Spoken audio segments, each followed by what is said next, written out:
آج انشاءاللہ ہم بات کریں گے نماز تہجد کی اہمیت کے بارے میں۔ تہجد سے مراد کیا ہے؟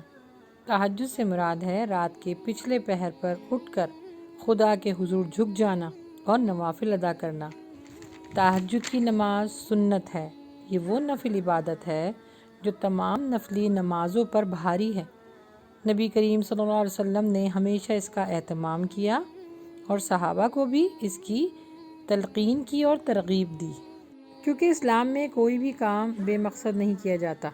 جس طرح دنیاوی کاموں کا کوئی نہ کوئی مقصد ہے، بالکل اسی طرح نفلی عبادت کا بھی ایک بہت بڑا اجر اور مقصد ہے۔ یہ نماز اللہ کا قرب دلاتی ہے۔ حدیث میں آتا ہے کہ اللہ سبحانہ و تعالی رات کے آخری تہائی حصے میں بندے کے بہت قریب ہوتا ہے، تو پس تم بھی ان مبارک بندوں میں شامل ہو جاؤ جو اس وقت کو اہمیت دیتے ہیں، یعنی اللہ کا ذکر کر کے۔ تہجد کی نماز پڑھ کے اللہ کا قرب کیوں حاصل ہوتا ہے؟ اللہ کا قرب اس لیے حاصل ہوتا ہے کہ رات کے پچھلے پہر پر اٹھ کر نفل نماز کو قائم کرنا یہ محبت کی بہت بڑی معراج ہے، کیونکہ انسان کو سب سے پیارا آرام ہوتا ہے۔ رات کے پچھلے پہر پر میٹھی میٹھی نیند، آرام دہ بستر کو چھوڑ کر اٹھنا طبیعت پہ ذرا بھاری گزرتا ہے، اور جب وہ نماز کے لیے اٹھتا ہے یکسوئی کے ساتھ، دل جمائی کے ساتھ عبادت الہی کرنے کے لیے اپنے نفس کو کچلتا ہے، تو اللہ سبحانہ و تعالیٰ کو یہ ادا بندے کی بہت پسند آتی ہے، کیونکہ وہ اللہ کے لیے اپنا سب کچھ قربان کرتا ہے۔ رات کو سونے میں جو مزہ ہے وہ دن کے سونے میں نہیں ہے، یہ اللہ سبحانہ و تعالیٰ بہتر جانتے ہیں۔ اسی وجہ سے اللہ سبحانہ و تعالیٰ اس بندے کو یہ اعزاز دیتا ہے کہ رات کے آخری تہائی حصے میں آسمان سے دنیا کی طرف نزول فرماتا ہے اپنی رحمت کے ذریعے، اور فرماتا ہے کون ہے جو مجھ سے مانگے میں عطا کروں گا، کون ہے جو مجھ سے بخشش اور مغفرت طلب کرے میں اس کو بخش دوں گا۔ سبحان اللہ۔ نماز تہجد دراصل دعا کی قبولیت کا وقت ہوتا ہے، اسی لیے اس وقت جو کچھ مانگا جائے دنیا اور آخرت میں ضرور ملے گا۔ ہم سب یہ جاننے کی کوشش کرتے ہیں کہ دعا کی قبولیت کا کون سا ٹائم ہے، تو تہجد نماز کو یہ اہمیت حاصل ہے، کیونکہ قرآن پاک اور حدیث کی روح سے نماز تہجد نفلی عبادت ہے اور دیگر نفلی عبادتوں میں افضل ترین ہے۔ اس کا درجہ فرض نماز کے بعد سب سے افضل ہے، اسی لیے اس کا اہتمام کرنا ہم سب پر ضروری ہے۔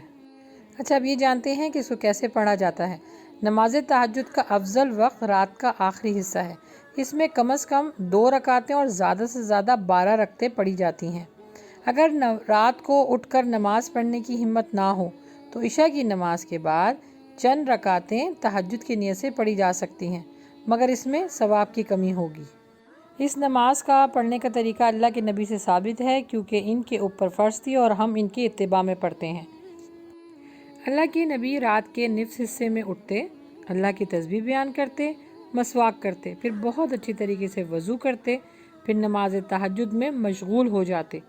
تہجد کی نماز میں دل کی کیفیت کا ایک بہت بڑا حصہ ہے، اسی لیے اس میں جو قرآن پڑھا جاتا ہے اس کو سمجھنا ضروری ہے۔ اللہ کے نبی صلی اللہ علیہ وسلم کا تو معمول یہ تھا کہ وہ تہجد کی نماز میں قرآن کی بڑی بڑی سورتیں پڑھا کرتے تھے اور لمبے لمبے سجدے کیا کرتے تھے، یہاں تک کہ ان کے پاؤں مبارک پر سوجن آ جاتی تھی۔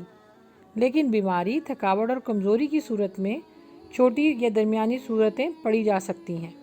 سجدوں کو لمبا کرنا سنت ہے۔ ایک اہم بات کہ عرف عام میں مشہور ہے کہ تہجد کی نماز کے لیے سونا ضروری ہے۔ اس طرح حدیث میں نہیں آتا کہ سونا ضروری ہے۔ اس کی وجہ یہ ہے کہ جیسے میں نے آپ کو پہلے بتایا کہ اس کو سو کر اٹھ کر پڑھنے کی اہمیت بہت زیادہ ہے، اجر و ثواب بھی بہت زیادہ ہے۔ لیکن اگر کوئی شخص نہیں سو سکا یا کسی کی نائٹ شفٹ ہے وہ نہیں سو سکتا، تو وہ عشاء کی نماز کے بعد پڑھ سکتا ہے، اپنی تہجد کا بھی اہتمام کر سکتا ہے اور وتر بھی اختیار کر سکتا ہے۔ جی، اب اس نماز کا یعنی تہجد کی نماز کا آخری حصہ جس کو کہا جاتا ہے وتر۔ وتر نماز تہجد کا ہی حصہ ہے۔ وتر کے معنی ہے طاق کرنا، یعنی سنگل، یعنی آڈ نمبر جسے کہتے ہیں وہ کرنا۔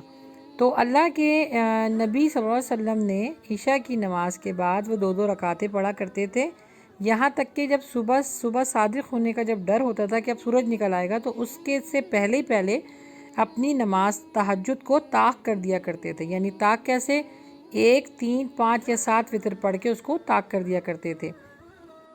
یعنی اس کا طریقہ ہے کہ جیسے آپ نیت باندھتی ہیں عام نماز کی، اسی طرح اس کی نیت بنے گی، 2 کر کے اس کو پڑھا جائے گا۔ اچھا، آپ جتنی بھی رکعتیں پڑھتی ہیں ان میں سے 3 رکعت وتر کی بھی شامل کر لیں۔ مثلاً اگر 11 رکعتیں تہجد کی نماز میں پڑھتے ہیں تو 2 کر کے 8 رکعتیں نفل پڑھ لیں اور پھر 3 رکعتوں کو وتر کر دیں۔ یہ ہے وتر کا صحیح طریقہ۔ آخر میں اس کے انعامات کو جانیے۔ دیکھیں یہ نماز اللہ سبحانہ وتعالیٰ نے اس کا کتنا پیارا اجر رکھا ہے کہ یہ نماز چھپ کے پڑھی جاتی ہے۔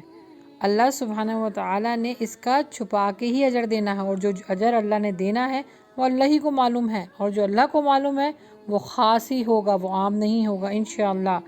اس نماز کے انعامات میں سب سے جو افضل ترین انعام ہے کہ اللہ کا قرب حاصل ہوتا ہے، نبی صلی اللہ علیہ وسلم کی سنت کی اتباع ہوتی ہے، دعائیں قبول ہوتی ہیں، جنت کے باغات اور جنت کا اعلیٰ مقام ملے گا، گھر میں سکون ہوتا ہے، برکت ہوتی ہے، ہر وہ چیز جو انسان چاہتا ہے کہ مجھے ملے انشاءاللہ دنیا اور آخرت میں اس کو ضرور ملے گی۔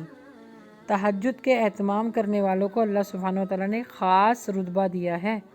اللہ سبحانہ وتعالیٰ ہم کو تہجد قائم کرنے والا اور نیک عمل کرنے والا بنائے، آمین یا رب العالمین۔ السلام علیکم ورحمۃ اللہ۔